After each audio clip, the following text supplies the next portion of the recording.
Hello, welcome to the Big Scuba Show.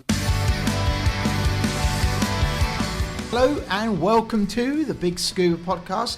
My name is Ian. I will be your dive master and podcast host for this episode. With me is... Hello, my name is Gemma and welcome to the Big Scuba Podcast. Yes, so welcome. Really special episode for us, for you today. We are at deep. But wait, let me just interrupt myself by telling you this episode, like all our others, are sponsored by the lovely people over at narked90.com. Beyond Technical. We are going to be telling you all about these exciting research labs and campus over at deep.com. Yes, and our host is going to be Phil Short today. Yeah, well-known diver. Many of you who follow anyone in the diving world and social media, all that, will have heard and probably have heard many of Phil's talks that he's given at different shows and things like that. And Phil Short is a very respected technical diver. Yeah, I think he's got over 6,000 dives to his name, and his position at Deep is a research diving training lead. Yeah, and he's talked to us in previous episodes, and we spoke to him recently on episode 170. Yes. Find the magic in every dive. Did you know that? Yeah, while we were there, we bumped into another previous guest, Kirk Crock. Yeah, who we spoke to very recently. Now, Kirk, again, you may have heard, and he's a big free diver. He also runs his own business as a performance free diving. And Kirk is employed at Deep as the human performance lead, one of the world's leading free divers and free dive instructors and consultants. Credits include Avatar, Way of the Water, Suicide Squad and Black Panther. Has worked with some of the best directors and top directors in the world in Hollywood. And famously, if you haven't listened to the podcast so far, why not? Should have done. Episode 171, we spoke to us. He was telling us he shared about how he helped Kate Winslet go from holding like just minimal seconds underwater to 7 minutes. That's just amazing, isn't it? Yeah. Imagine holding your breath for 7 minutes. Oh, yeah, what? No. Oh, we ain't got time for that. And we're also going to be meeting Christopher Griffiths. He is the director of Deep Labs, so he'll be over on the campus site. So we'll meet him a bit later in the day for a tour around there. Yeah, just for those divers, we know there's lots of social media, but just talk about a bit of the history. So the Deep campus is based on the old NDAC site, okay? That's gone, that's the past. We're very much talking about the future, and the which is most important, okay? And that lake, as you all know, that's going to be used as research and development for ocean research in the future, which brings us all about why we went. And also, it's about why we're really interested and why you guys who listen to this should be following Deep as well, because this is going to be the company, the institute to be following for years to come. Yeah, it's going to be groundbreaking and, an exploration of the underwater world and our existence on the planet, to be honest. So it's early days. We've caught them in this early part of the whole setup process. Yeah. There's a way to go as yet. But hey, let's leave it to Phil to introduce us. Hello and welcome to the Big Scuba Podcast. But today we are doing something different. We are going to be doing a roving report at deep.com, and here Gemma. Hello. And also Phil Short. Hi. Phil, tell us about what Deep is and what your role is, and a little bit about you. No problem. So basically, Deep Research Labs Limited is an organisation set up to enforce protection, research and education of the oceans. Prime means by which we're doing that is to generate underwater subsea habitats that scientists can live in for weeks at a time to study the oceans, to learn about them, to look at ways we can conserve and look after them. Yeah. So what we're going to do today is have a tour of the facilities. At the moment we're here in Portside, which is our laboratory, our manufacturing facility.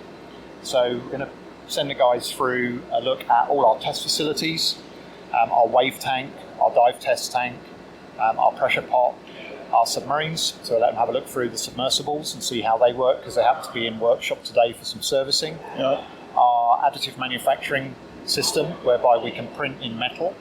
And then after lunch, we're going to take them over to what you guys will know as the former NDAC, which is now our campus or our research lake. And we'll give them a guided tour down onto the water side to the subs island, where their gantry crane launched into the water for sub-pilot training, answer any questions they've got, give them a sit in the subs, and hopefully give them a thoroughly excellent educational day. Right. Brilliant. Sounds brilliant. Yeah, we're really looking forward to it. Yeah, right. Hope you enjoy it. Right, Excellent. let's go then. Right.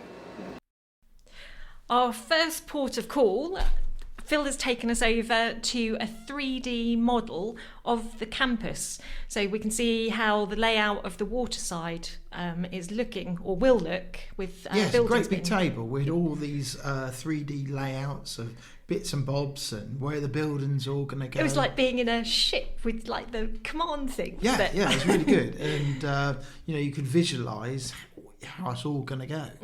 Yeah.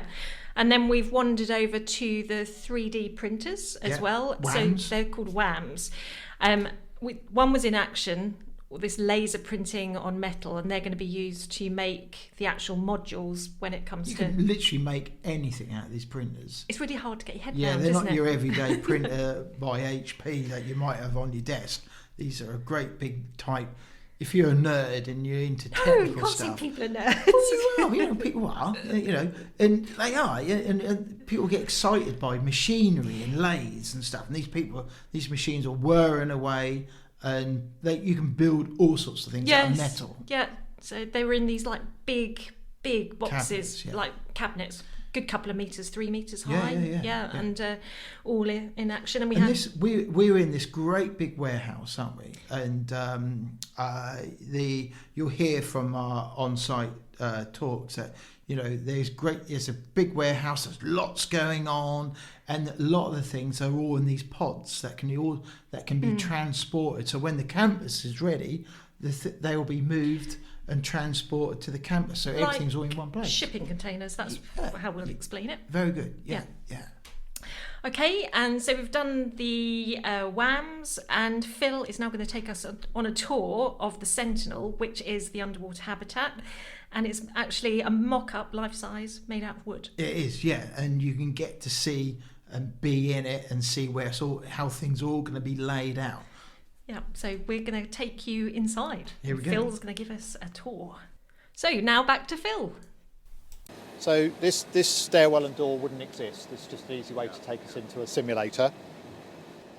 So we'll go segment by segment. As I said, these stairs, just come inside, they're not there, so we've got this little door to cover it up to make it a little bit more realistic. These circles are the actual size of viewports. Viewports are curved. So basically the amount of light in here, even something like on the Cayman Wall, places in the Caribbean like that, 150, 160 metres, you've still got ambient light. So you imagine like going to bed at night, laying in your bunk and looking up through that to the blue above you is going to be pretty amazing. So this is going to be like a dome over, is it? This is the only end that's not roofed, and the reason for that is this where I'm standing is the moon pool. So in the functional Sentinel, this is the way in and out of the water. Okay. The way in and out of the water will be a diver lift, very similar to on the back of a South Coast boat. Bit posher, a lot more features to it, but in essence, a lift cage, 2 divers can stand inside it, ROV in front of them, the whole lot lowers down. The tethering or umbilical goes down with them. There'll be lead-ins on top of it to stop any entanglement. Off they go for their dive.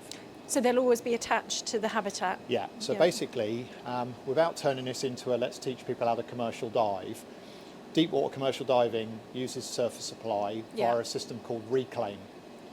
So it's not a rebreather, but it does the same job. And the reason they reclaim is helium's so expensive. So on the rigs, the gas is on the surface, it goes down a massive umbilical to the closed bell.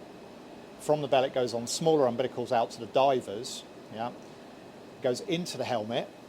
They breathe it, comes out of the helmet, goes back down another hose to the bell, From the bell up to surface, CO2 scrubbed, oxygen's replenished, goes back down to the bell in a circuit. So effectively it is a rebreather of sorts. Yeah. So same as submarine? No. It's not. No. It's basically the same as a rebreather. Okay. Yep. Submarine's just an atmospheric environment with CO2 scrubber and a leaky valve to replenish the oxygen at atmospheric. Okay. Now that reclaim works on the principle that if you're at 100 metres, that gas is going to go back to the surface by Boyle's law. It's just going to float up.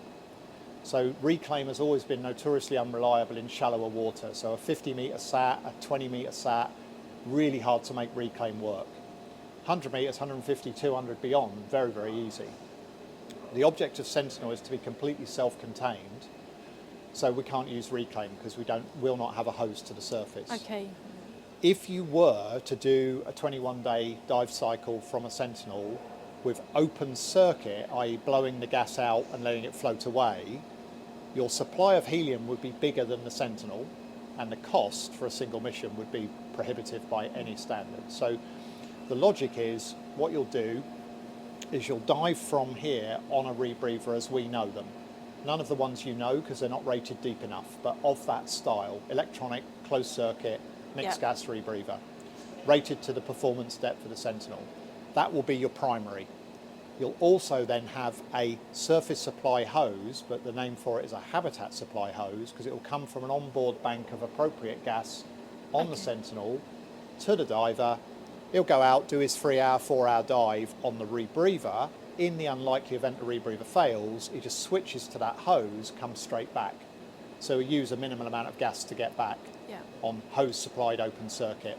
So we've effectively flicked it round. In the North Sea now, they dive reclaimed surface supply with a semi-closed rebreather as the bailout just to get back to the bell in emergency.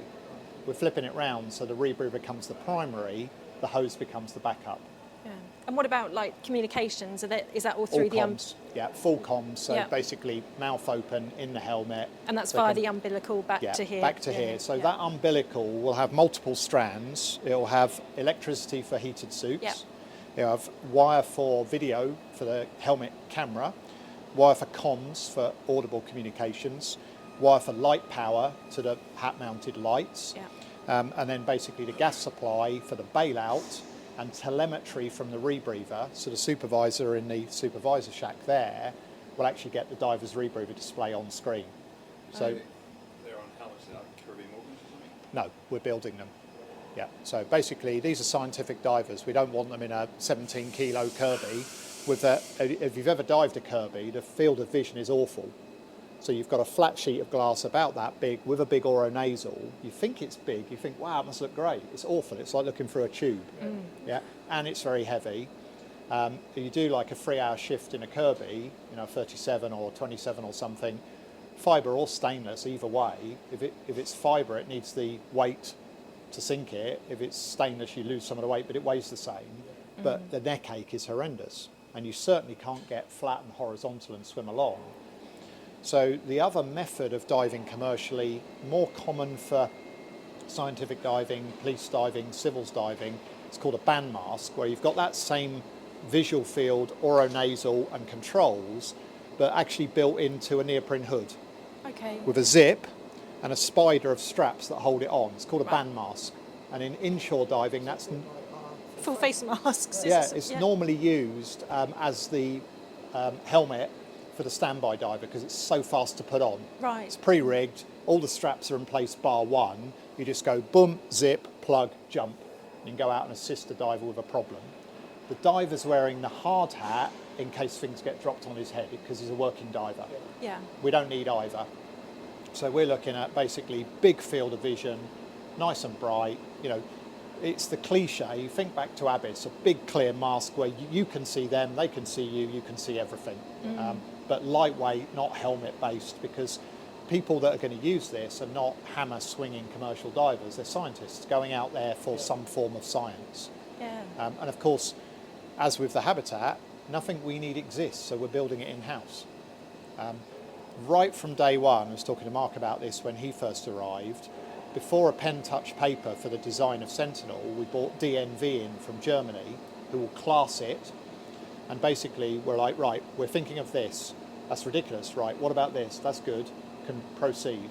Bring them back in. So from day one, the people that will class or certify it, two main choices in the world are Lloyd's or DNV. We've brought in DNV. So they're helping us design it to standards that will enable it to pass full DNV classing as a manned habitat. And the same with any equipment we build to enable people to dive from it. Because obviously... Don't anything like this exist in the military?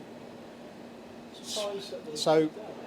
it's a complicated answer, but where the concept of saturation diving came from was US Navy trials on how to physiologically saturate a diver from way back in the 60s with a thing called Sea-Lab. And they basically put something like this, but much smaller, on seabed to leave divers there long enough that they'd saturated, then work out how to decompress them. To do the US Navy tables. That's right. What they realised by doing it was there was no need to leave them down there. You could lower them under pressure, bring them back under pressure, and they could live on the surface in a pressurised habitat. Yeah. So the seabed habitats fell out of favour. We're kind of turning it back on its head and going back to that because it's different user. Yeah. Let's carry on round so you can see all of it. So casualty rails throughout. These are Harken, if any of you have sails. They're IMCA rated for commercial diving, so 6-point casualty lift. So you can bring a casualty out of the moon pool and then take him straight through to the evacuation points, all pre-built in. Supervisor's shack here. So this will be instrumentation and screens. Each diver out, their equivalent of a shearwater, if you like, will be on screen as well because of telemetry from the rebreather. That will also transmit to the forward operating base, the shore base for Sentinel. Yeah. So you've got lots of levels How of far would a diver be able to? 100 metres. They'll Yeah. be able to go out 100 metres at the moment is the first, because what we did, we chose to set up deep in and any direction. any direction from it. So you go out that hole, you can go where you like. You can go to the back, to the front, to the left, to the right, Maybe whatever. how many divers? 6 on board, 2 out. So you've got 2 out, 1 dressed as standby, 1 supervisor. Those numbers work. So the only time there'd ever be 3 out is one was out to rescue the other 2. Right. But that would be unlikely because we're working towards other means of diver rescue. So for a group of researchers, scientists, 4 researchers, 2 crew. they could basically do one area and spend like a week or 2 covering Exactly. that 100-metre section Yep. and measure it all out, Yep. and then move it along. The main Do reason for the 100 is like example, what might you want to study? So one of the sites we've looked at as the first sea deployment is for studying a Posidonia beds. Yeah. You can't land something this big on the Posidonia bed because you've just destroyed what you're trying to study and protect. Right. So you park this on flat sand near it, Yeah. and then you need the dive range to get to the study site. Yeah. So you'd position this very carefully to allow access straight to the study site. So realistically, you'd go, right, study site's there, we'll park Sentinel there. So for that month-long project, virtually all the dives will be to the same place because it's what they want it for. But if you were lucky enough to find a patch of sand big enough for this in the middle of a surrounding reef with what you're trying to study, then yes, you could dive any direction. 100 metres is quite a lot of umbilicals. It is, Yeah. yeah.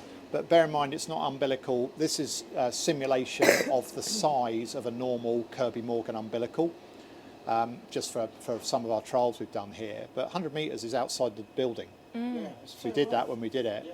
So 100 metres of umbilical is normal. It's perfectly manageable as long as there's no current, because the current picks the umbilical and pulls the diver. But it takes a lot of managing. But don't forget, dive will be on rebreather. So that behind you is an actual DP1 umbilical. See how much smaller it is? Wow. Yeah. So again, we're not going to use DP1, it's nowhere near depth rated enough, but we're looking at designing a smaller umbilical to serve the fact that it's only going to be used for bailout, never prime. But again, would be classed CE'd, whichever version we choose to go What for. is the maximum depth that you could go to with this? 200 metres. 200 metres. Yeah. How far off the seabed does it sit? Can you About 4 change that? metres. So basically water level in the moon pool down to seabed is about 4 metres. Yeah. What isn't here, because you think this is big, what isn't here is the stand. Yeah. So stand goes in first, Sentinel is then lowered down on the control Okay. parked on the stand. Sentinel can then be moved elsewhere. Current principle is that the stand will be removed, put to the next site, but the stand, the legs, are being built out of material that encourages coral and marine growth. So if a country where it's placed agreed and wanted it, the leg could be environmentally safely left behind because it would become an artificial reef. So we've got that option, which is good.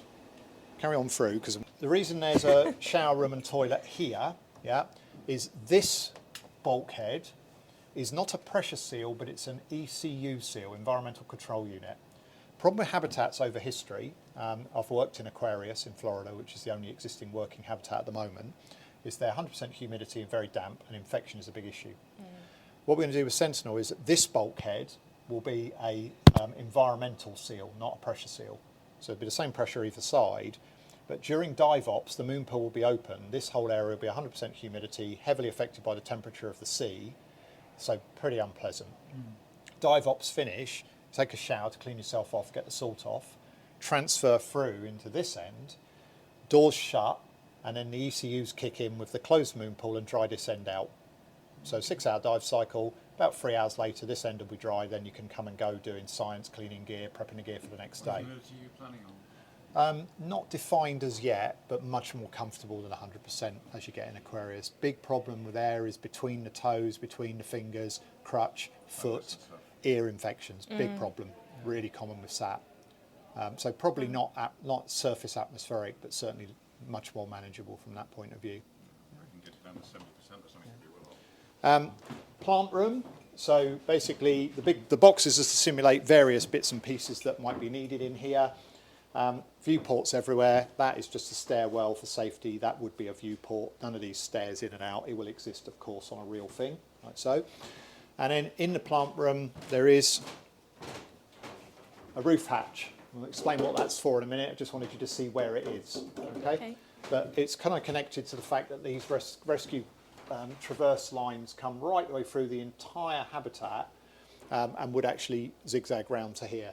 These things are on loan to us from Harken to try them. We're going to basically run with them for standard. To give you an idea what these are used for, you know the gherkin in London? Yes. These are on all the stripes you see between the glass panels are these. So they can clean it without scaffolding. They come from yachting, but Harken also have a commercial division, and that's what these are. So they've got a massive weight. Yeah. So I presume that's so you can lock on from outside, is it? No, you'll see when we go upstairs, because that's not the outside. This thing's huge. We're only downstairs at the moment. Galley here. The cooking method, we've got a Michelin-starred chef in the company, believe it or not, because we own a hotel as well, but he's also dealing with nutritional, calorific food design for a 21-day deployment of civilised human beings, not commercial divers. So the food method that seems to be coming up trumps is sous vide. It's basically the high quality food is pre-bagged and then goes in the sous vide, which effectively warms it up, and it's absolutely so it went like it's posh boiled in a bag, but it's like one of the most state of the art chefing methods. Yeah, I mean it's really really up there cooking technology, but basically it means you can go super hygienic, super high quality, very healthy food, but easy prep with what you can have in a SAT system. Okay, And storage, I suppose, exactly. as well, isn't it? Yeah. Table and chairs there, etc., water dispenser, etc., etc. This panel lifts up and there's stairs underneath it. You see there's a hatch in the floor here. This is the grand hall. So think Jules Verne, Captain Nemo in the Nautilus, looking out with his organ, playing music. This is the grand viewing hall. So at the end of your working day, you can just come and sit in here, chill out, write up your paper, etc., and it's just all windows. But both ends are identical. So under that hatch is an absolutely identical moon pool without the diver lift. So if you're ever out diving, come back, that one's blocked for some reason, like the lift collapsed or failed or blah, blah, blah, you can come in this end. If you're here in the evening and there's a fire in the middle, you can go out this end. On seabed, there'll be a small habitat called a refuge, plus 2 additional means of escape, which I'll show you in a moment. But that's why you've got under storage, but direct to a ladder-served alternative moon pool. The moon pool hatch is the same size. The access hatch is smaller because it's just an emergency exit. Meaning fabrication-wise, the ends are the same. If you've noticed, basically as we walk through, these middle sections are segments. So what you've actually got here is 3 big rings and 2 domes. In the future, you could have 4 rings, 5 rings, 6 rings. No dome on that end, one of these vertical stuck on the end. Think like those modular hamster cages. Yeah. This is just the beginning. So if you go on the website and look at 3 of them together, 6 of them together, That's what this is aiming at. Together, what do they expect the weight to be? Oh, these things, I mean, I don't know exactly, so I'm not going to guess a number, but, you know, hundreds of tons, the whole thing. But, like anything, how heavy is your gear on land? How heavy is it as soon as you get in Vobster? Yeah. It's like on bottom, our biggest problem is sinking the damn thing. Because don't forget, this is full of air. Yeah, and transportation, obviously, on a ship have you got... In pieces. So that's the point. It comes like a Meccano kit, Right. 3 rings. The rings come with nothing in them. They've got rails. Everything in here has to be able to get through that moon pool. And when it comes in, it slides onto the rails in the rings. They're called cassettes. So the actual construction, putting the pods together, is done on the surface, on the pontoon. Right, okay. Probably shore-based, and tow it out and, Yeah. submerge it. Moving on, we've got various storage areas. That will be the med room, so high-tech med equipment, etc. Primary control panel. Come along down and get to the bedrooms. So if you've ever seen pictures of the inside of Aquarius, it's grim. It's a 6-bunk, 3 high, like submarines. You know, you're bunked in. Here, you've got individual bunk rooms. This is a scientist or a crew bunk room. You've got a fold-down table, so you've got personal space. You've got iPad equivalent of TV. Obviously, we're designing all of this because it's got to be SAC capable. It's got to be helium-proof for those type of depths. All feasible technology. Someone's just got to get around to doing it. And there's your window. Amazing. You lie in bed and watch the fish. Room with a view. Yep, absolutely. Interestingly, the section we're in now, this polystyrene isn't about budget. This is actually from AutoCAD, a moulding of the design. So a lot of the other things you've seen are replicated with thin sheet wood. This is actually as it would be. So this is the shape, the windows and everything.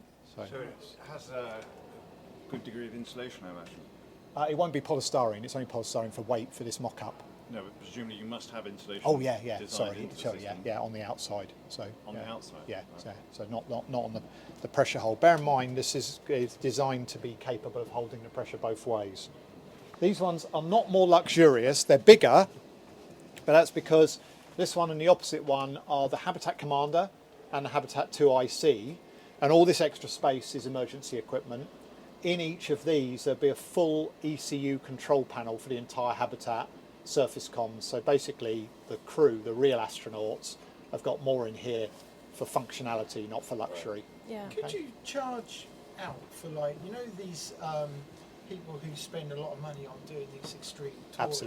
Absolutely. So could you do very much so? that you could Yeah. do the You same think with what they're this? paying to get like slingshotted for space Yeah. for 30 seconds in Branson's thing? Absolutely, it's very And much obviously, you know, because if you were to do that, 4 tours a year in one that was placed for that purpose, that generates the funding to give it to scientific institutions who can't afford it. So you basically work out ways of funding it so you can donate it to the people that are going to do real oceanographic Real science, good work, yeah. because they haven't got the money to do it. Well, it's So finding that balance. exactly. Finding the Sean, who you commercial. just met, that's his job. Right. That is his job, and he's been worldwide to the appropriate people like, you know, the people who go to space or Yeah. the bottom of the Yeah. ocean, to basically 'Cause there's you know, a surprising put the big feeler number. out for interest, and there's a lot of interest. Yeah. Last room down the end. Main bathroom at this end, so you can see it's considering you're in a Habitat, it's pretty luxurious. I think it's bigger than my bathroom actually.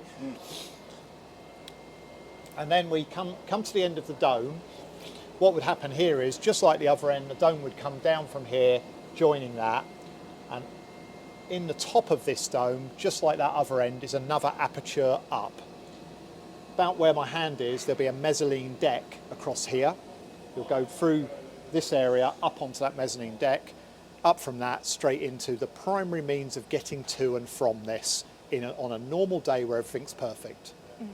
So you're not going to be like cramped in a ball and brought down and in like that. You're going to basically you're going to fly to work in comfort, dock onto the roof, get out, walk down the stairs. You're in for your 28 days.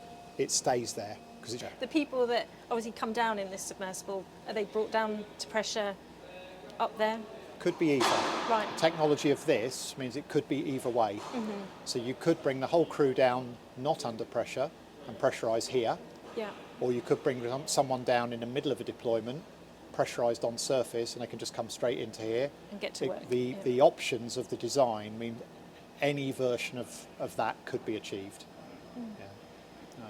And that would be very, very useful for effectively, let's look at someone's down here for 21 days has an appendicitis.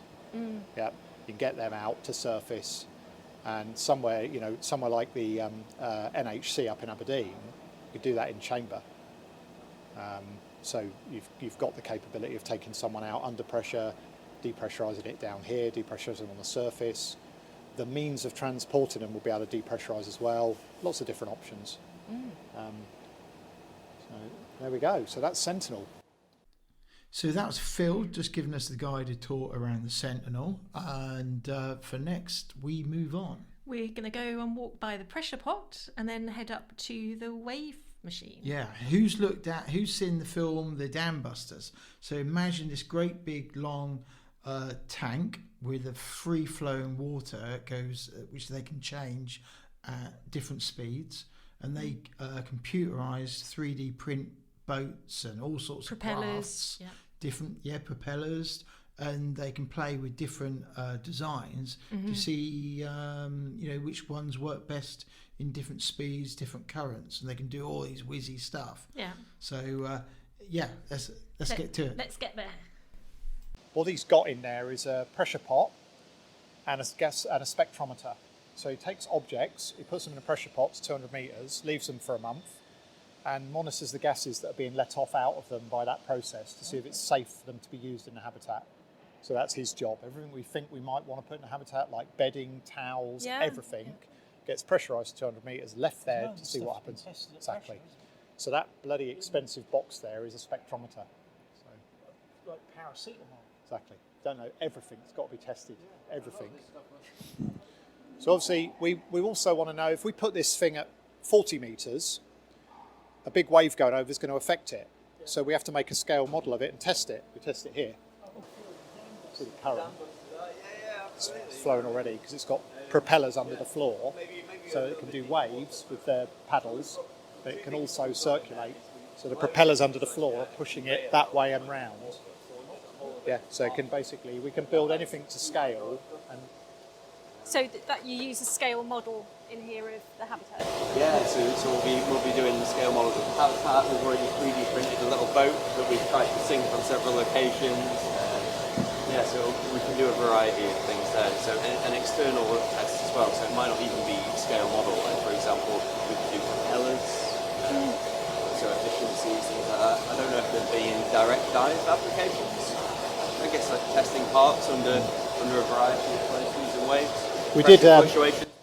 We did write a risk assessment because these guys are so clever. They're going to design different types of props for different advantage, and the current is because there's two propellers under the floor. So the props are pushing the water up and along and back to the props. But if they want to change those props, we've actually written a risk assessment that we can dive in here, go lift the panel, go under the floor, change the props, because you basically shut the motors down, put a padlock on the motor so they cannot be turned on.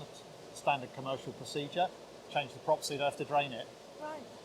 So Not quite the cave diving you're used to, maybe. I'm just praying for the day you let me do it.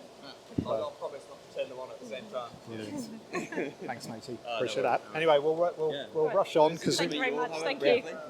I see why you like to work here.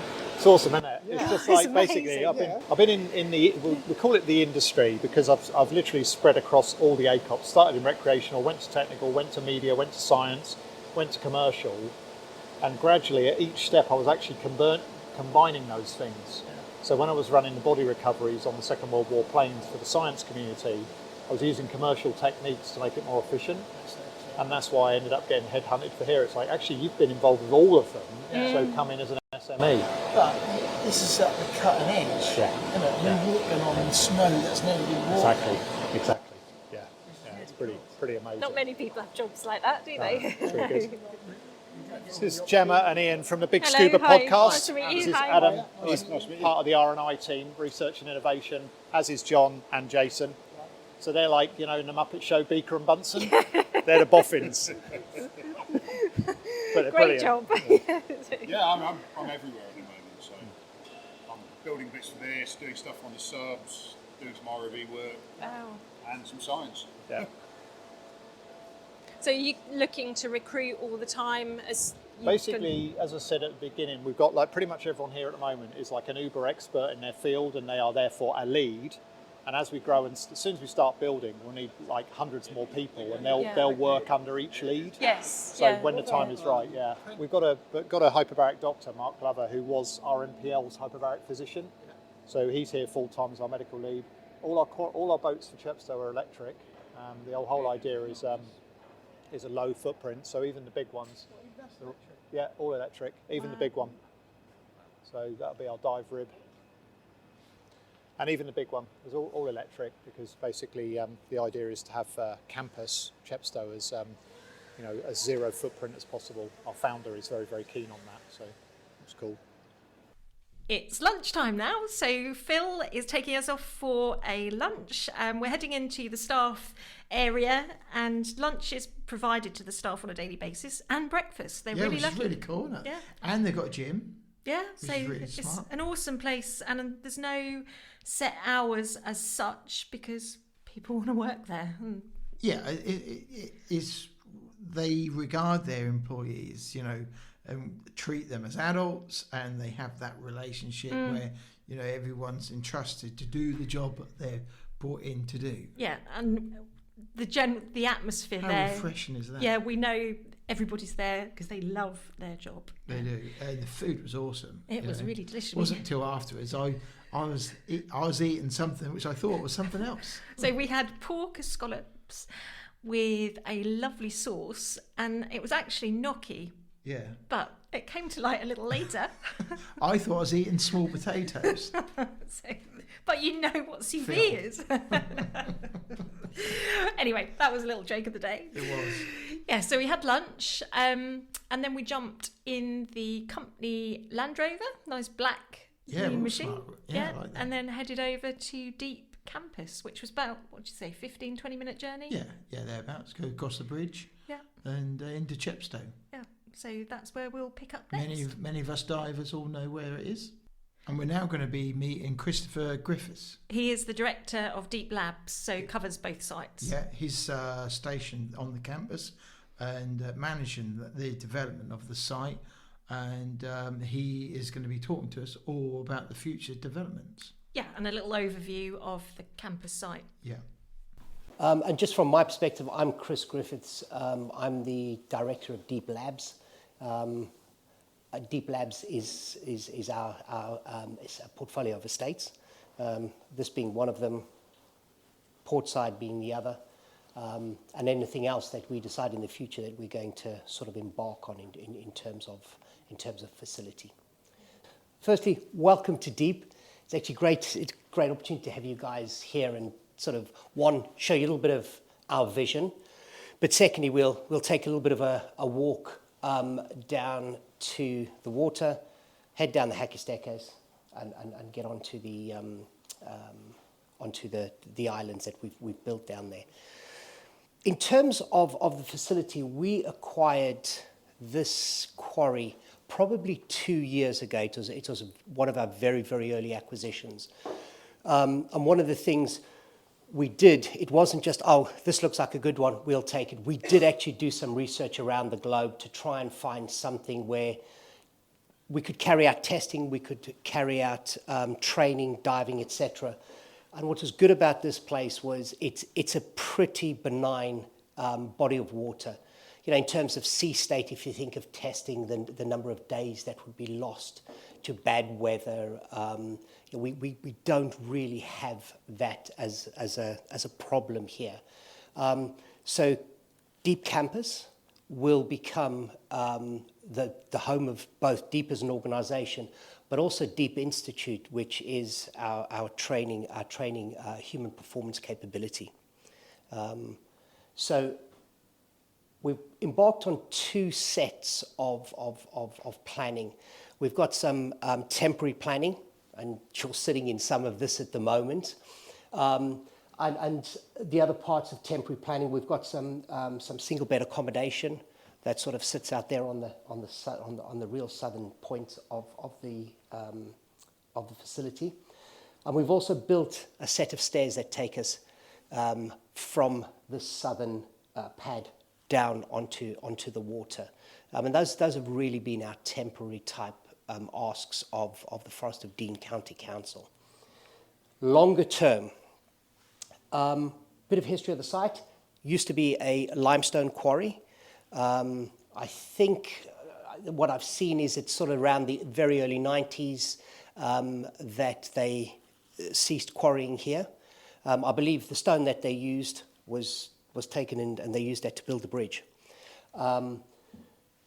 Previous owner ran it as a dive school, which no doubt everyone is aware of. And like I said, we purchased this 2 years ago. So it's 50 acres. The actual body of water is somewhere between 600 and 650 meters long, over 100 meters wide. In terms of getting a bit of perspective, southern pad, northern pad, west and east in terms of compass. Shallow end being on the northern side, deep end down on the southern side, depth ranging to about 80 meters. And when I say a range, and the reasons for that is the water levels rises and falls about 6 meters a year. So it's got a significant change over a year. Understand that it's fed from an aquifer underneath. So it's not rainwater or anything that fills it up. It's ground fed. So putting the planning, the temporary planning to one side, if we look at what we think campus will be over the next decade, we have asked for planning for a number of different buildings, and we'll start on top side first. So looking at the eastern side here, we're going to build 2 warehouses. That's going to be Deep's back office, if you like. Sort of building A here, we would look to probably around 2,000 square meters of usable space, 1,000 square meter footprint. First floor, we will use that probably for office space as we plan to build out the wider campus. And the bottom floor, we would then use to use a bit of a workshop. But we start, we begin to migrate our people from Portside here. So we've got everybody here. That includes our engineering teams as well. Second building, we would look to use that for things like maintenance, storage. We've got a couple of submarines, which you will have seen. The other building, most of the time, they are where they should be, on the water. And we've actually started to get that spun up now. We've had some of our people running through some trips out to get a bit of a feel, particularly our engineers that are sort of working on the submarine project or submersible project. So you obviously came up the A48. The plan will be to put 2 buildings at the entrance, and that'll be sort of our visitor centre, reception, have some of our real estate folks based at the entrance. You'd come in, you'd swing through to the left, and on this real southern end, where we've currently got the accommodation, the temporary accommodation, that would become a car park. So we'd be looking to 100 and potentially 150 car parking spaces. All of this will eventually disappear. This southern pad here becomes very much an open area. And long term, we would want to put a warehouse, or we've certainly got a plan to put a warehouse down there. Where that will be sited exactly, that could vary, and the size of it could as well, potentially become smaller. What we've found is this southwestern corner here is brilliant for putting cranes. So we have mobile cranes in. We use them to launch our submarines, or to at least get them down onto sub-island. We've launched all of our pontoons from up here, so it's an ideal operational area for us. Along this eastern ridge, we've also got plans to put some accommodation. If you remember, previous owner had done exactly the same thing. So what we'd look to do is put potentially half a dozen 2 or 3 bedroom type accommodation. The idea of that is, one, if we have guests, Two, if we've got sort of staff here for 28 days, it's an ideal place for them to bring their families down to over a weekend, to sort of spend a bit of time with them. As we swing around now onto this western side, there's a haul road that runs from the southern pad and takes you down to what we have now built a little bit of a temporary quayside using the pontoons, these 40-ton pontoons that we've purchased. So that'll become temporary. Longer term, the idea is we grade that road, we surface it, we run utilities down it, and we have a permanent quayside from which to operate. So that's sort of our longer term vision. If you then sort of come up the high road and on this western edge, this is where we would build the majority of our single occupancy accommodation. Anything up to 60 small one-bedroom places, self-contained. And the idea there is if we have a group of people come to do a training week or 2 weeks, that is where they would reside. They'd have somewhere to store their kit, dry their kit, showers, communal areas, and that's what we would see in what we're calling Camps Alpha, Bravo, and Charlie. Coming further up to the northern edge, on this northwestern side, we would put our main our main operational building, and that's going to be classrooms. It's going to be auditoriums, training rooms, etc., canteen. So I would see a significant number of deep folks there, but I would also see our partners, guests, etc., spend time up there with us. The second roof you see here will be for our recreational building. And that, if you think about the human performance that we're talking about, unfortunately our human performance director's not around at the moment, but he's got many years of sort of training high performance teams in the military, Marines, etc. So that would have a pool, it would have a gym, yoga studio, etc., and that's where we'd work on people's performance. And then we've got a second potential here to actually put another building, whether that could just be an ops room. You've got great visibility down from here across all of the water. When we embarked on this probably November time last year.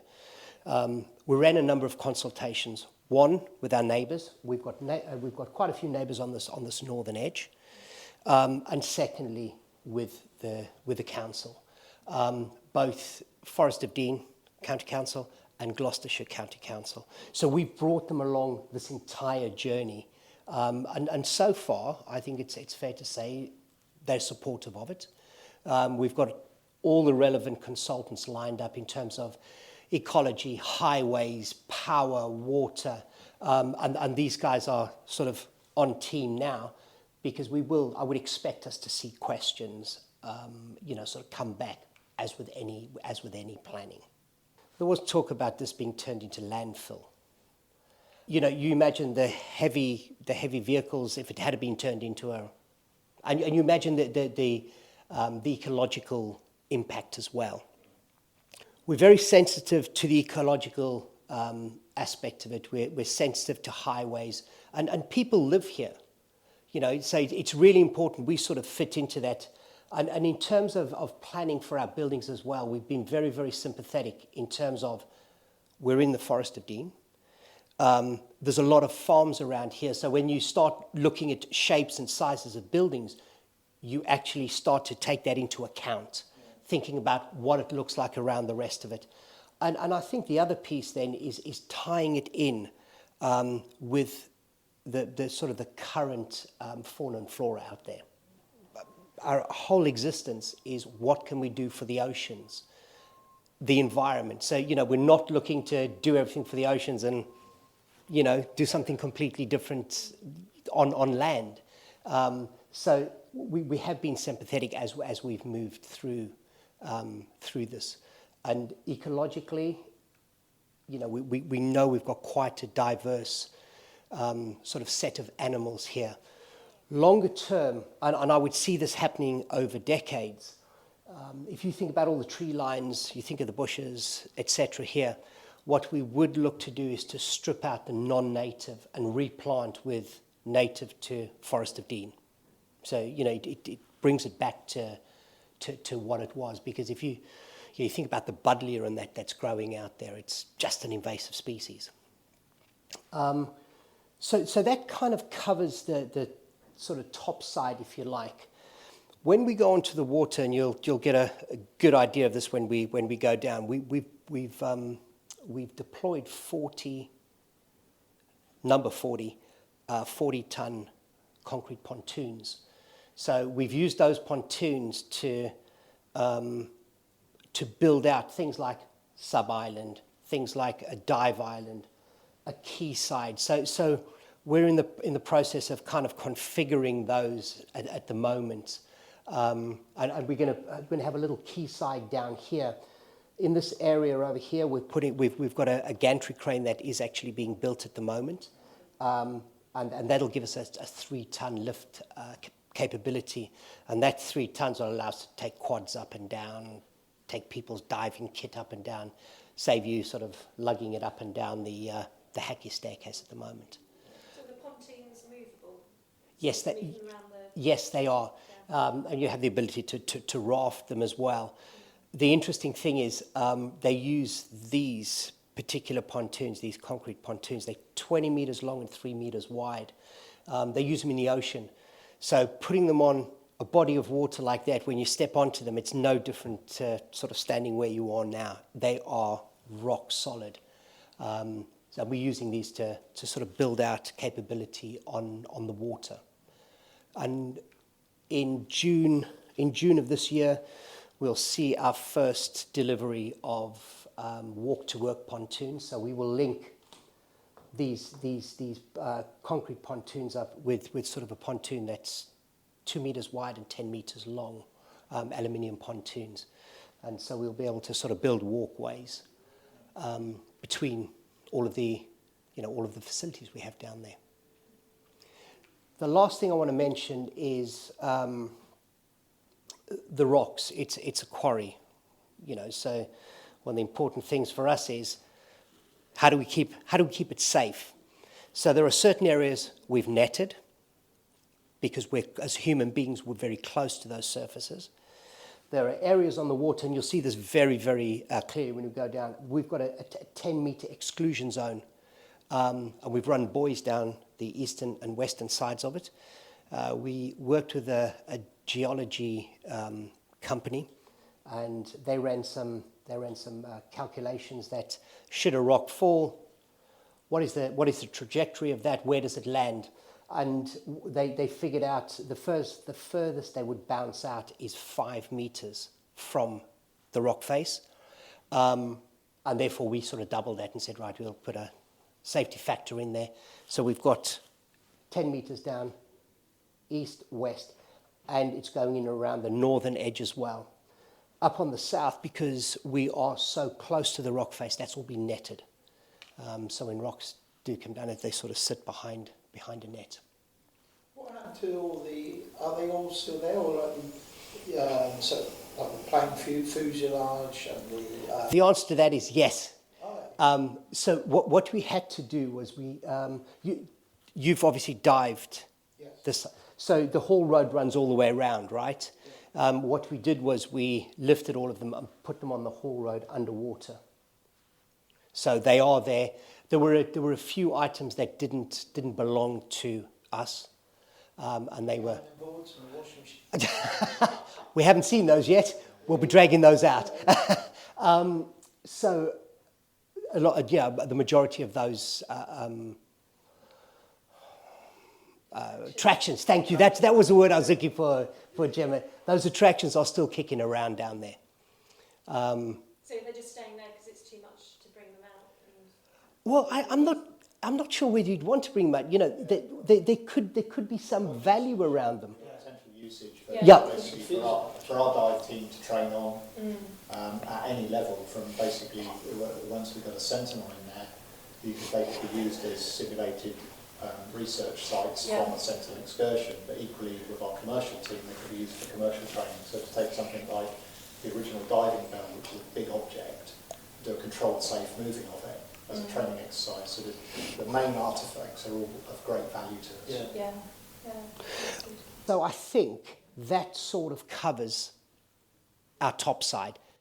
Thanks, Chris, for giving us that talk, and it's good to hear, the future plans, and really. also really good to hear about, the landscape, and as well, that this is going to be, all part and parcel. Caring for the environment. Yeah, exactly, and especially for local residents as well. It's good to know that this site is going to be protected, and nature is all going to be encouraged. They're all going to be at one together. Yeah, it's not going to be some blot on the landscape here. It's going to be something really nice, and for local environment to be proud of. Yes, yeah, and they're putting back, getting rid of invasive species. I can't believe that was going to be one of the options. If Deep hadn't got involved, Absolutely. one of the options could have been Landfill. Landfill. Can you imagine that? Yeah. That'd been horrendous. Yeah, so it's probably a bit of an eye opener for listeners. So that was a bit of a surprise. So. Yeah. So after Chris spoke to us, we went down onto the waterside, down the steps, and went down onto these concrete pontoons. Which didn't move at all. It was super solid, yeah. And they had there's a cover over there where the subs will sit. I was jumping up and down to see if I could get the pontoons to No tip. movement. No, I can confirm definitely no movement. Yeah. And we had perfect weather. It was lovely and still. The That water was glassy. It was like a mirror. Yeah. Yeah, so that was really good just to get a feel for how it's going to develop. They've got building on there, haven't they? It's like if you can imagine, they were shipping containers type of things. Shipping containers, but also had like a garage sort of roofed area. Yeah, plastic roofed garage area with winches and all sorts of stuff, so they can work on subs. When they get them on shore. Yeah, and really interesting being down on the water, looking up at the quarry cliff sides that had been netted. So we saw that, and then we went back up the steps and had another sort of debrief, got rid of our PPE and safety shoes. Yeah, got rid of that, didn't we? And then travelled back over to the deep port side again. Yeah, back in Bristol. So did that, and it was all good. So this is that next bit. Yes, and we're going to meet a sub-pilot now. Barry. So, yeah, listen to our next little bit where we will know more about the subs. Ed, tell me what this is. So this is a Triton 3K3 submarine, hull number 6 in the series. We also have hull number 7 next to it, but it is a submersible, can carry 3 passengers down to 1,000 metres or 3,300 feet. Wow, that's a long way. Yeah. It's a very long way, very dark down there. So you're a sub-pilot yourself, so how deep have you been in a... I've been maximum depth in one of these, so I've done 1,000 metre dive. But majoritively, it's never really that deep. When you go that deep, there's not a whole lot to see. It's just a pretty cool experience. Yeah. But a lot of it is sort of up to around 500 meters is the majority of our dives. Yeah. So tell us about the weighting and the buoyancy. So the sub itself weighs somewhere around 9 tons, give or take. 9 tons, yeah. We have around 300 or 330 kilos of maneuverable weights at the front here.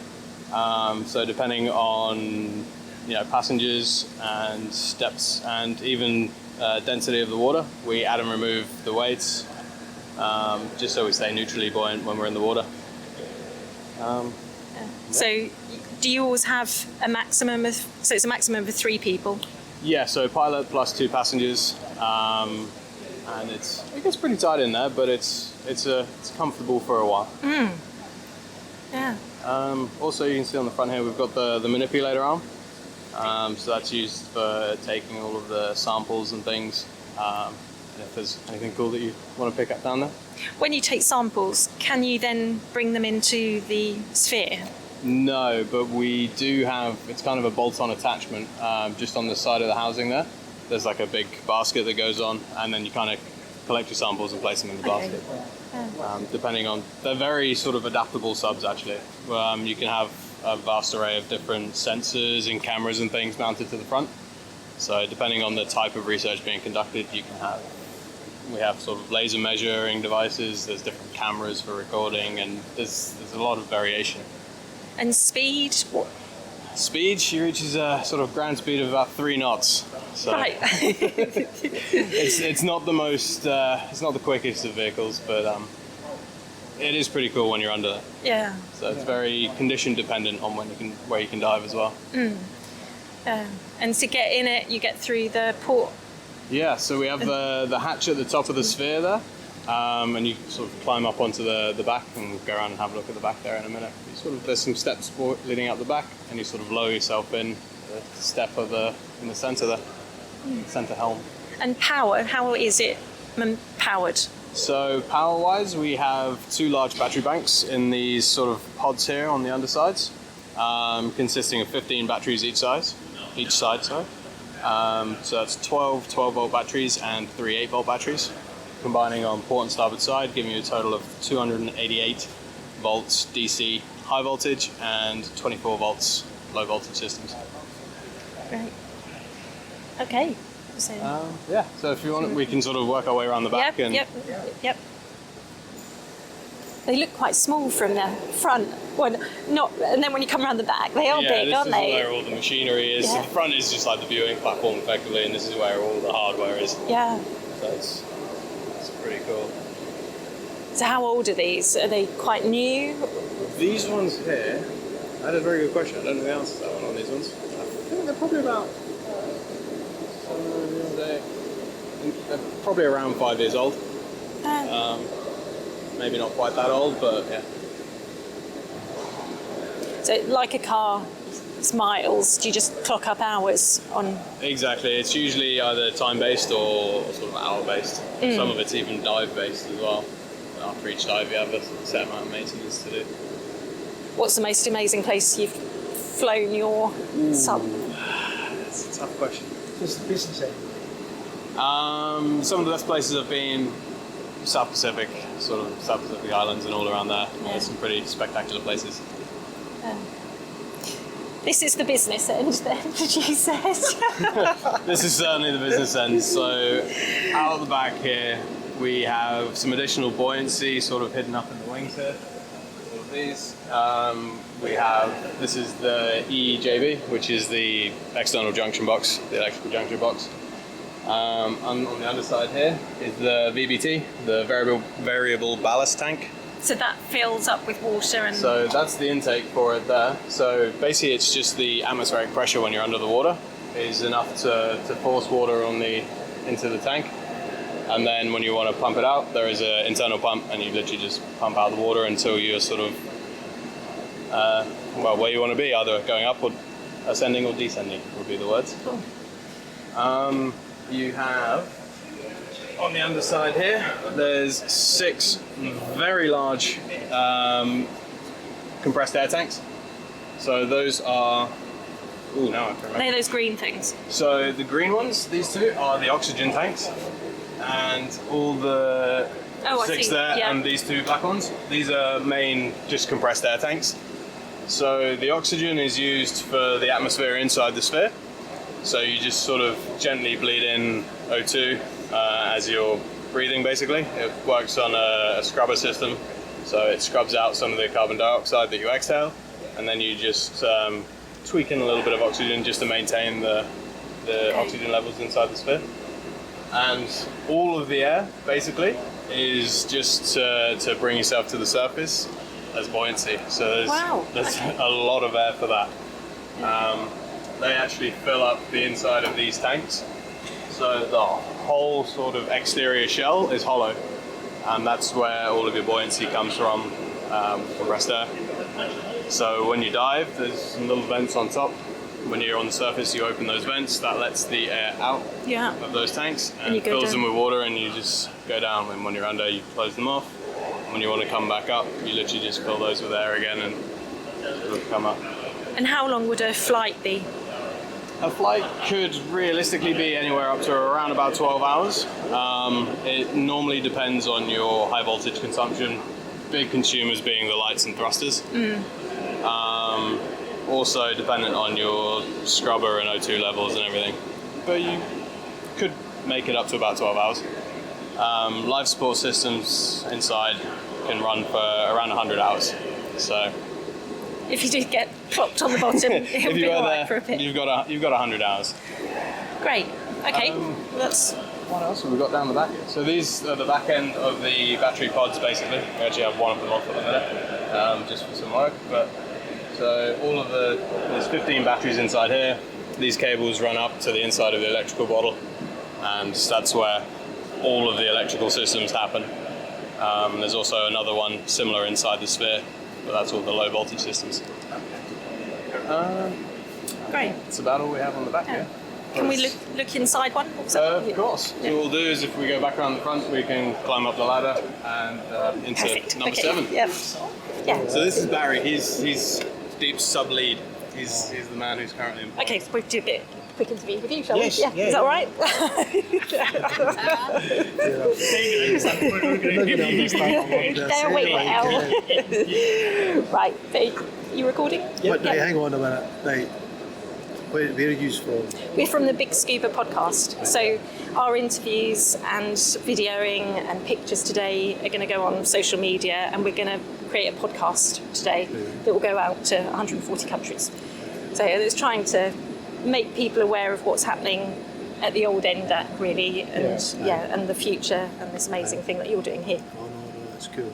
Right. Yeah. So, but obviously only say what you can say. Oh no, So, it's yeah. grand. Like, how much do you want? How long do you want? Oh, it's only we'll just do a quick chat about what your role is here, Cool. what your history is, and and then we'll Cool. having a tour of the sub, I think. Have you been inside the sub? Not yet. Not yet, but We no. just did front, back, and now we're making our way inside. Hang on a minute. You're gonna put translations in. For subtitles. What are they trying to say? It's not Scottish, it's Barry. It is like mumble. I'm sure. I can't wait to watch. Right. Okay. So we'll do a quick interview then. Yeah. Okay. You ready? Yeah, You're on it's camera. rolling. Are you? Yep. It's rolling. Okay. So your name is Barry. Yeah, I'm looking after the subs here at Deep. Okay.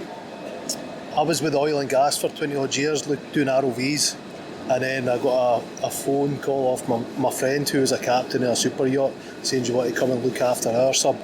And it was one of the similar subs of what we're looking at just today, like the TKT. These ones are 6 and 7. I looked after number 3, an earlier one, so I looked after that for about 7 years, and that was a privately owned one. And we've done a few research trips, but it was mainly just for the family's use, just going down and showing them some amazing features and stuff like. Do you actually fly the subs? Yeah. I've only had since I've been with Deep. I've been in the red when we've done a mission in the Maldives. Everybody knows where the Maldives diving is, and that was with an Ecton mission. And then after that we went down to Chagos, and there's a company called Rev Ocean. I don't know if you're aware of Rev Ocean. Rev Ocean are our research firm that I've started up, and we went down to the Chagos. Chagos is islands in between the Mauritius and the Maldives. Okay. And it's got the biggest atoll in the world, in Maldives, but there's no inhabitants right now. So basically we were going down there, and it's like there's loads of birds. There's no rats in the islands. There's loads of birds. So we saw amazing things. Like I saw a whale shark there for my first whale shark.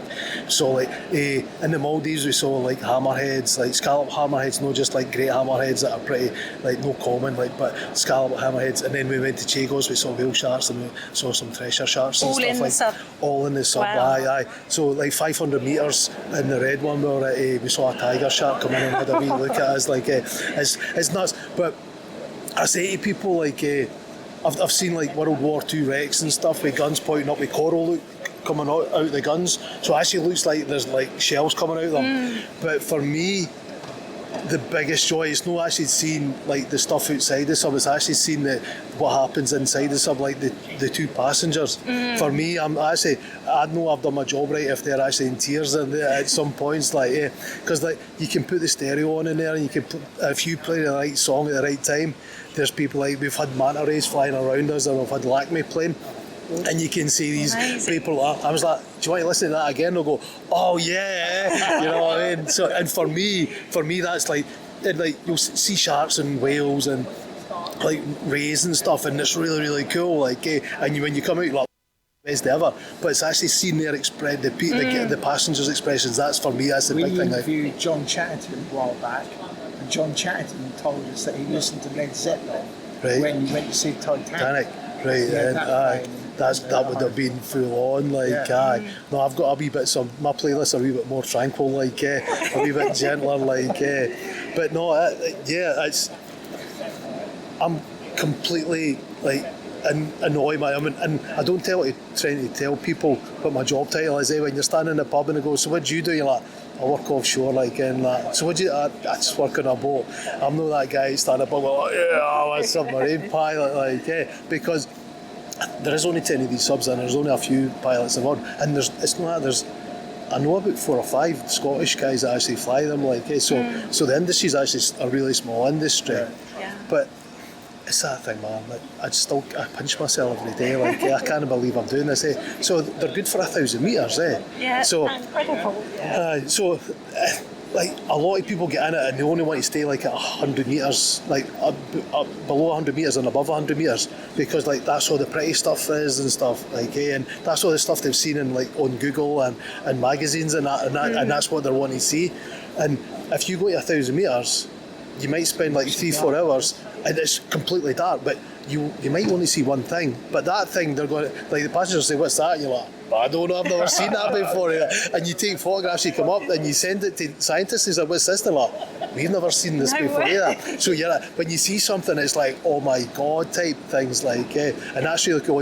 And after about 300 metres, it's pure darkness, like, and some places like off the east coast of America and that is dark before that. It's only dark before like after 50 metres, like, but and like when you're in tropical areas, like after 300 metres it's pretty dark, but then you get bioluminescence. For ages. I think it would look that a lot worse. Sorry, no, it's cool. And so after 300 metres it's completely dark, but you get bioluminescence, and it's not like the bioluminescence that you'll see on the shore. Like, next, Barry's going to take us up the stairs and we're going to get inside the submarine for a tour of the inside. Underwater comms. Right, have you used underwater comms before? We've got full face masks. Full face masks, so that, I think that's what, 31 and 33 kilohertz or something like that, That's what, sorry? On our full face masks. Underwater comms. I don't know what the through water comms. I've got no idea. Right, where they just put a wee rubber thing in the water like that, and then you can talk to the surface. So just between us. So it's just between you, but you can talk between each other. Yeah. So that'll probably be 31 kilohertz. That's 27 and that's 10. This is good for about 500-600 metres. We can talk to the surface exactly the way you're talking full face with mask. No wire or anything. No wire. No. Just the same. Just like when you're talking to each other, like, that's not got a wire on it. Yeah. It's just like a transducer. Yeah. It's piezoelectric. It's like when you push that electric lighter and you push the quartz, you'll get a thing out. Yeah. It's just piezoelectric. It's simple. It's amazing bits of technology, but it's really simple. Crazy. So 27 kilohertz, 10 kilohertz. That's good for 1,000 metres. That's good for over 1,000 metres. It's just nuts. You can talk a kilometre away underwater. I tried to update it a few years ago, and I started talking to people, and they're like, yeah, we can get underwater communications. How far you want to go? It's like 1,000 metres. They're like, oh, we can do much more than that. I says, we only have to go 1,000 metres deep. They're like, oh no, we can't do that deep. We can do like a couple of 1,000 metres that way. Like, but not down. But no down. Like, it's the technology and the pressure difference. Like, I'm going to show you how to get into the sub. Okay. Right. So through the hatch, as I say, if you reach over, you can see where I'm standing. Yep. That's designed for our weights. Like, so what I'll do is I'll climb on the side, and then we'll get one of yous, whoever you want, whatever ones, and they can jump in the pilot seat. Yep. If that's okay, right? So when the one on the side's a wee bit more trickier, but the one in the pilot seat, just stand on that, and then 2 feet on the seat, and then 2 feet the other side that pump, and then the same with this side, 2 feet on the seat. It's not a problem. Yep. How thick is this glass? If you reach across the side and just take your finger and put it on the sphere, please. No, the other side, external. Oh. Right? This is the only time you'll ever be allowed to touch the sphere, by the way. Right, Gemma, if you touch his finger, Oh my god, right, that's crazy. that's 6 inches thick, eh? Is it? Yeah, and when you go deeper, it actually shrinks. We actually lose, it loses 60 kilograms of displacement, like as it goes deeper 1,000 metres. Right, Mark, if you never saw us how we get in, we're going to turn around and put your legs dangling in the sphere, Okay. please. No, don't grab that, Mark. Yeah. Right, just grab the sides of the Yeah. frame, please, eh? Right, and then just dangle your feet in. It's full on yoga, eh? Right, 2 feet here, please. That's it. And then 2 feet on the leather seat at the back of you, please. Hey, that was it. What did his name? What's his Ian. name? Sorry, man. It's alright, I've been called worse. 2 feet either side here, please, eh? It's just the captain's chair then, is That's it? a pilot's Wow. chair, My aye. goodness. Right, is that the columns? So, in the submarine, eh? I tell everybody this is luxuries. All the electronics are luxuries. For if you want to get to the bottom of the ocean and then come back up, you don't need any of these things. Eh? It's all luxuries.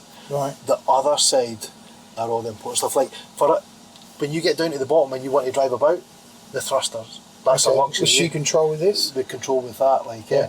But as I say, that's a luxury. Eh? For you actually driving about, you can go to the bottom and come back up to the surface without using our thrusters. Okay. Right, and then there's like we've got altimeters, we've got GPS, we've got underwater GPS. It's with transponders. What else we've got in here? We've got the manipulator. We can recover stuff from the seabed using the manipulator. That's all luxuries there. If we want to get back to the surface, the other side where your hand is, this is for me. This is important stuff. Like all the black valves are air. And when I say air, and especially to scuba divers, they're immediately thinking, right, how many minutes have I got left? It's no that at all. The air is to fill up the big yellow tanks on the side, and that makes it stable. And I don't know if we've spoke about the variable ballast tank at the back. Yes, he showed us it fills up with the water. It fills up with the water. So the variable ballast tank is like your BSD, where you actually put a wee bit of air in it and it slows you down like air brakes. Yeah. That works the same way. We pump out fluid and then we get What's air. the regulator for? That we'll get to there. Ah. We'll get to that. So the air is to fill up the tanks. So if that variable ballast tank fails at 1,000 metres, I don't know if he showed you the 2 tanks at the back. The green ones. No, that's the oxygen. The black ones. There's 2 tanks And then the ones on the 6 the of them. ones, the 6 of them. Yeah. So there's 8 tanks of air. Like so, 1,000 metres, it's going to take 40,000 litres to fill the tanks up. Like Wow. and I've actually only had to use it once before. Like we done some maintenance to the sub, and we're dropping down. We're going down to 1,000 metre dive. It's like an MOT you've got to do every year. Yeah. So we're dropping down to 1,000 metres, and switched on the pump. It didn't work. And there's 800 metres it switched on. Didn't work. 900 metres didn't work. And so we start filling up the tank. So you start using the 2 at the back first. Well, that's running out. So I've opened this valve here, the bank isolate, and that's just allows us to get the bottles underneath and into the tanks. And the guy sitting here was like, whoa, you can't touch that, it's an emergency. And the guy sits there like, this is an emergency. I'm like, yeah, this is an emergency. So we've actually used the air there. And so, but we actually stopped about 980 metres and we're all stable, everything's good. We're like, right, let's go back up. We'll fix the problem with the pump. We came back up, fixed the problem with the pump and then dropped back down. So basically it was at 1,918 metres and so I got nearly 2,000 So let's get this metres. right. You have to drop down to 1,000 metres to check it works. Well, if you're doing an MOT, you're doing an MOT. Like if you're doing an MOT, Yeah, but when you do an MOT on a car, you're now down at 1,000 metres. No, definitely. But if you can't test your brakes, how do you test your brakes? Like, Yeah. it's the same. Like, Brake test. But it's this thing like the full ocean sub. Yeah. You've got to test that. Like, Yeah. and there's always going to be some person to test it. Like, Yeah. but the thing is as I say, is like you've got your VBT. That's your primary way to actually adjust your depth. Right. Because like if I you just want to love go that. deeper, if you want to go deeper, it's like you dump some air. Yeah. So you take on a wee bit more water, and if you want to go lighter, so if that fails, then you've got the backup. Yeah. That's putting air in there. If that fails, there's a you can see the pump in between the legs there. Yeah. Right, we can This pump off like handbrake? that handbrake there. It's not a handbrake. It's actually a pump. It's a hydraulic pump. You can't do handbrake turns. No. You can drift round the corner and stuff like that. So is that where you pump? You can pump off the battery pods, and we can eject the battery pods. We can eject the manipulator, and we can eject. But that's a get out of jail card, because like we can put air. We can come up and we can always use the like an air compressor, same as your scuba dive, to fill up the air tanks. But we can't just go into Tesco's and buy another battery pod, like. So that's like your get out of jail card, and that's like the last thing, like. And that would take you up to surface. Or you'll just. And there's no stopping you, like. So, and that's the thing, like. That You'd be a bit messed up by the time you hit the surface. Nah, because it's actually designed to go. It'll reach a terminal velocity. No, I won't go that. I'll just go straight up. But I'll reach a terminal velocity and I won't go any faster. Really? And this is designed. The sphere is. It looks really fragile. It is fragile, but it's really soft. So it won't keep increasing speed. No, I'll get to a certain speed and then I'll just reach terminal velocity. Same as like when you're at school. How deep you are? No, it's the same as like when you're at school, when you drop the marble into the glycerine and into water, it just reached a certain velocity and it never got any faster. No, I don't remember doing it. Terminal velocity. It's the same as yourself though. If you start plummeting down, you'll actually just you'll get what's called terminal velocity. It's like skydiving. Skydiving, right? You'll get to a certain limit and you won't go any faster. And these things are. Well, you don't. When you jumped out of the plane, you didn't go.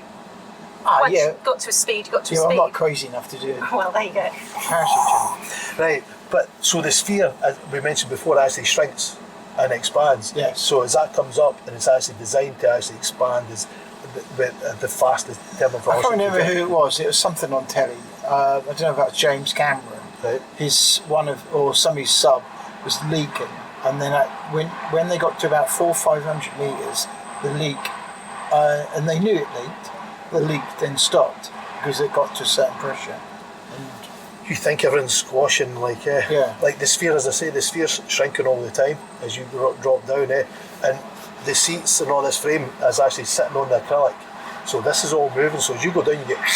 You do hear it, you hear it creaking, like, whoa, and it's just these moving on it, like, but as that comes down, everything's shrinking and getting it out. And it's like with the lights, you'll get like a ground fault in the light sometimes, and at depth, sometimes that fault will disappear. What do we get? So what comes on the screen here? On the screen, I'm just thinking. We'll get it up. Right, so as I said, this is all luxury. This is like the greatest luxury you've got, because we could fly the submarine. We've got PLC bypasses, we've got thruster enabled, we've got bypasses, so that we can actually control the sub without needing this. Oh wow! Right, but along the sides here we've got is that cabin's O2, cabin CO2. Yeah. So there's the monitors there. So we've got their sensors. So we've got a whole bank of sensors and stuff here, like we've got doing the dive, we've got the depth, and the depth is as you drop down, but then we've got the altimeter, and the altimeter is actually how far off you're off the seabed. So what will happen is that when you leave the surface, you'll have a reading of say 200 metres here, but then when you're halfway, you'll have 100 here and 100 there. So you actually it'll go like that. But you're actually sitting on top of the altimeter. It's a big, huge thing. What would be really cool is a head-up display on there, telling you your depth. I know, but if it's on there, you're not going to see anything. But if it's there, that'll be really cool. But then when you actually want to see the display fish, giving you depth. When you want to see a fish, then it's going to interrupt it. And then it. you could have AI built into it that identifies certain fish, and go, this is, because as a tourist then, you can say, hey, certain shark. There we go, man. We found a niche. Yes, definitely. No, I'll have a word with Dean. Can I come on as a... Can I come for the next Sunday? I've got so many ideas, like, So, when you're going descending, do you feel the change in pressure? Do people... Nothing at all? So it keeps the same amp. And if you switch the lights off, it doesn't matter you're at 100 metres. If it's dark, it doesn't matter if you're 100 metres, 500 metres, 1,000 metres. You just like, and it's only when you switch the lights on And it's like when you know when you're driving in fog or like in snow, and it's that stuff coming towards you. It's basically that when you're dropping down, and then it's same as like when you're dropping down in your scuba and you put a wee bit of air in it, that stuff. You can actually notice it doesn't go and you're like, oh hang on, that's slowing down. It's the same with this. You've got to put a light on to see it. We've not got any indication how fast we're dropping down. Aye. So do you scuba dive? I've done some scuba diving. I was at Plymouth University and I've done my HSC Part 4 course, and I've not done much scuba diving since then. I've done some dives in what was the last time? Was it Fiji or something? It was the last dive, and that was just incredible. This is better. For me, the scuba diving, it's that whole thing where you're concentrating your breathing. That whole I went to my local scuba diving club and I sat for an hour in the swimming pool just facing the bottom of and like after an hour they came and tapped me and said, come in here, you know, bored? I was like, no, I'm just concentrating on breathing that. And I came out, I was the mellowest, I didn't have to go and do yoga that night because I was so it was so cool, so the submarine is just amazing, and we've spoken about some of the things we've seen, but the two of them, it's like comparing skiing and snowboarding. Skiers think they're best, snowboarders think they're best, but it's actually just getting in the water, it's just the experience of water, encouraging. That's a barometer, so as the pressure just increases there.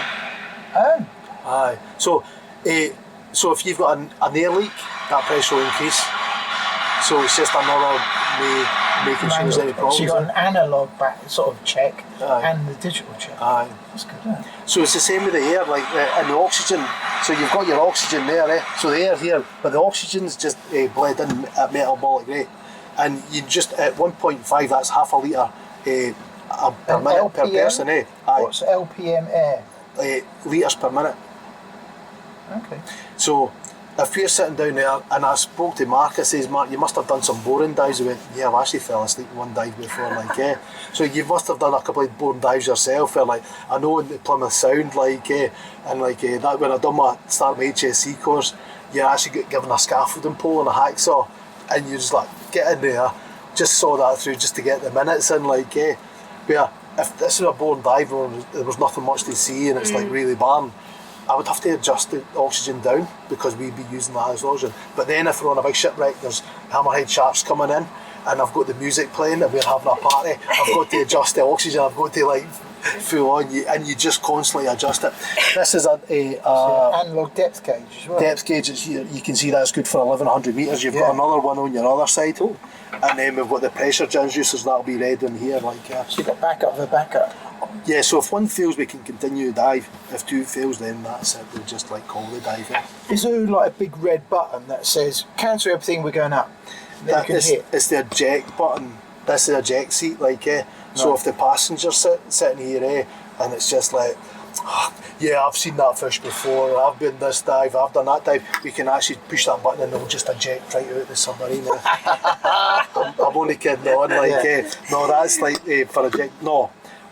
To get to the surface, we come to the surface fast, it's the same, and we'll just put you in the tanks and we'll just come up fast. So in terms of deep, your role here, eventually you'll be in NDAC piloting these? I've done 3 dives in NDAC,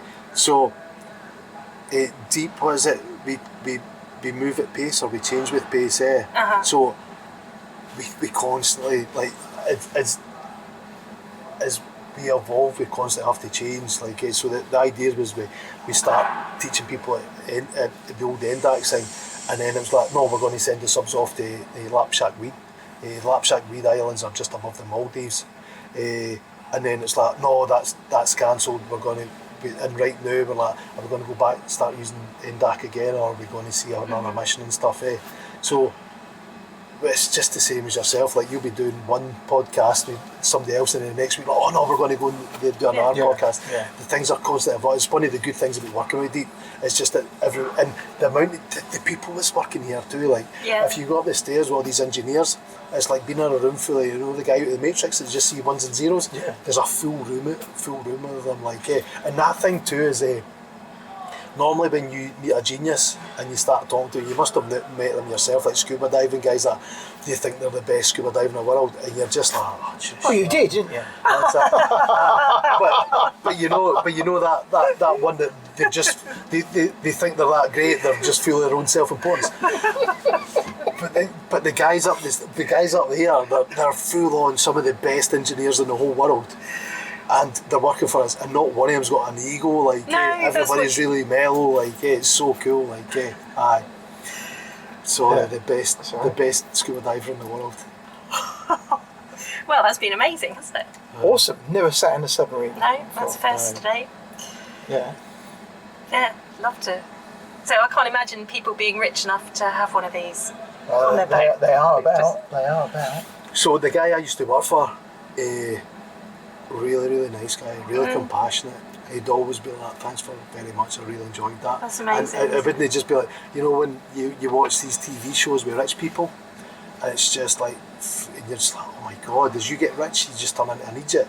No man, Not this guy, always true. no, and it's no, this guy was so cool, like, and then you just go down for dives, and his wife was actually more in than him, like, his wife would just come in, she, like, when we saw Dumbo Octopus, she was crying and stuff, like, Dumbo Octopuses are so, you, like, when They you are actually, awesome, though, when aren't you they? Google them, when we watch stuff, the lighting doesn't actually show how you, like, see when you see it for real, like, it's just incredible, like... I've only seen one in the wild, Have and you? that was on the deck of the Thistlegorm. Oh, right. And that was amazing. I could have just sat there all day just watching this octopus. Aye, it's Amazing. just incredible. Well, it's another like, world, isn't it? It's just Yeah. Aye. So, rebreathe the Regulars. So, if somebody's got one that side, right, and we got one that side, And one there's behind another, you. and there's another one behind oh you. yeah, three. Right, so if somebody's had loads of chickpeas the night before, like a spinach kebab, right, it's basically an enclosed place, like, no, it's like if there's an emergency, like, because we've got electronics There's always in here, peas. garlic. Garlic today. Sorry. right, so, but if there's electronics here, so basically these are for emergencies. If the internal atmosphere was to become contaminated, we put them in and start breathing. But they I'm would just actually, saying, good choice. Regulators. Apex. they would 50 actually, years. they would actually start, but that would increase the pressure here. It would, Yeah. bless you. Sweet. That would, we don't want that pressure increasing. No. So underneath your seat, you want to be able to see it. There's a metal case. the metal case. Yeah. That's like it's like a mine escape, and it's like a big massive free breather, and the first breath you take into that's going to give you enough oxygen for an hour using that rebreather, like. Wow. So these are only until we can get the escape hoods on it. I noticed you got a fire extinguisher. Yes. Would you use that underwater? Right, that's a water mister, and we've had loads of discussions that because there was a halotron. When it came to the UK, there was a halotron. So fire that just extinguisher literally gives off a vapour. a water vapour, Right. But the halotron's actually got poisonous gas in it, like, so it'll put the fire out, but it could really cause you damage, So we spoke to our class, the people at the MOTs, and they're like, no, the water mister will do it, like, But you got lots of electrics. Well, that's the thing, like, you've got your fire triangle, and like the first thing you're taught is like if you've got your fire triangle, heat, fuel, and oxygen. Yeah. So if you take away any one of that triangle, that will dissipate, like, so Yeah. if you take away the heat, you just turn off the power. Yeah. So that's the heat away, and the first thing you're going to do is switch off the oxygen too, Yeah. So then you're left with the fuel. And If the you fuel- turn your power off, do you turn your oxygen off at the same time? No, this one said that's all luxuries. This is all the stuff we need, and this is all just manually. So basically, you could cut all the electrics, And then you'd turn the still have valves. and you still have oxygen. Underneath here, you can see the green valve there. Yeah. That's how I would switch off the oxygen. So it would kill the oxygen straight away, right? So I would say, right, guys. So if there's a fire, say, right, guys, put these on because it's contaminated. We're going to kill the oxygen. So no kill the oxygen. We're going to shut the oxygen off. Yeah. So we're breathing this. Get the escape hoods on. The oxygen's going to stay off the whole time. Yeah. So then there's no chance of erupting Reigniting, again. yeah. The heat's off, but everything we bring in here has got to be Fire retardant. Fire retardant, right, like, yeah. like some of the clothes you wear is not going to be fire retardant, but it's that whole thing is like we try to maintain. Yeah. So as you come in as a pilot or as a passenger, Right. you'd be asked to not wear certain materials, I guess. Nah, but it's not that strict. Like, we can go that strict, Right. but it's that thing of like you're not going to be near that much electricity here, and it's that thing where the buttons are there to switch off. Because the obviously there's a power. lot of money employed with something like this. How much is something like this, would you say? If you want to buy one, it'll be $4 million. $4 million. Aye. Right, but then at the back of you, the black bag. Yeah. The black bag. Yes. Aye. Inside that black bag, we've got a lithium burn bag. So basically, if your battery bank was to just like fail and start just like going on fire, we've got like a bag. We grab that bag out, chuck the battery, the lithium battery in there, like the same with the lithium battery here. Because if you think about it, like we've got an acrylic sphere here. So what are you going to do with it? You can't just chuck it on the bottom of this acrylic sphere and just hope for the best. It's just going to melt a hole in the bottom of it. Like aye. So yeah, aye. So much thought gone into this. And oh no, definitely. Like, aye. Amazing. it is, yeah, it is. Because you think, what, it's a spaceship, and it's a spaceship, it's what it is. You know. I tell people it looks James Bond, but it's really a big tractor. And I know you're saying, going, no, it's no, and you're saying this is amazing. I bet it's like driving a combine harvester, isn't it? But the thing is, though, is we're in like the deepest darkest depths of South Polynesia. If it's complicated, you can't just take it to the BMW dealer and ask them to just plug it in and actually just say, go and service that for me. It's got to be able to get serviced on like in remote places. Yeah. So everything's got to be simple and it's got to be robust. Yeah. And like one of the things with cars these days is like they're really complicated, but they're not very robust. They've got so many things that go wrong with it. I've got electric sliding doors in my van. And I was like, that's really cool. I was like, it's just something else to go wrong. Like, So, and this is what I say. This all these valves are really, to me, these are important ones, because these are all just manual control valves. These will get you back to the surface.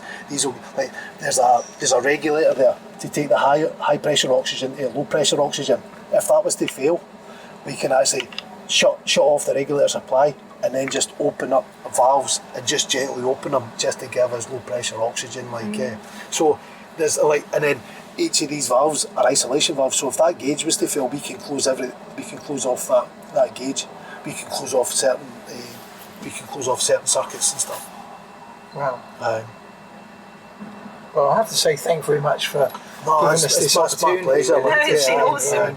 And learn, because it's just amazing. Okay, thanks to Barry for showing us around the submarines, and thanks for watching the video so far. We come towards the end, and we want to say thanks to Phil Short for showing us around. Yeah, for hosting us for the whole day. It's been amazing. Thanks to Chris for giving us the guided tour around the campus and that in-depth chat and talking about the future of the site. It's amazing to hear about they're going to look after the landscaping and things like that, and why burn the local environment to look after the ocean? Exactly. They are both equally as important. So one can't do without the other. So it's vital. And we thank you to all the staff that we met along the way. Yeah, there were loads of people in that warehouse, and it's amazing that they were thinking about turning that. The previous owners were thinking about turning that campus, that site. Oh, the lake. Yes. Site. Yeah.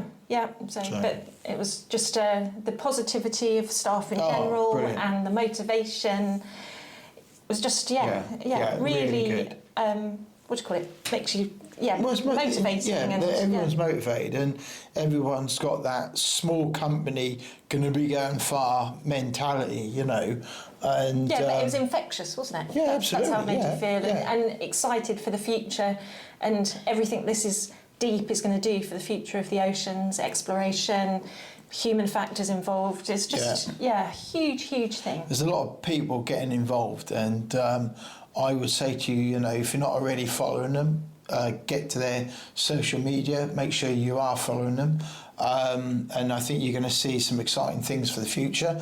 I've seen a recent quote of somebody saying they are NASA of the underwater, and I agree, they are.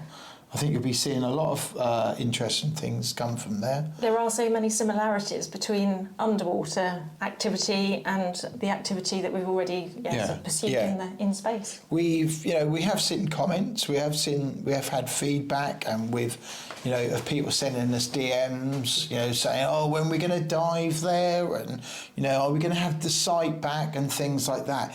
And you got to think deeper. You got to think. it's going to be more than a dive site, and it's going to, it's at a good cause.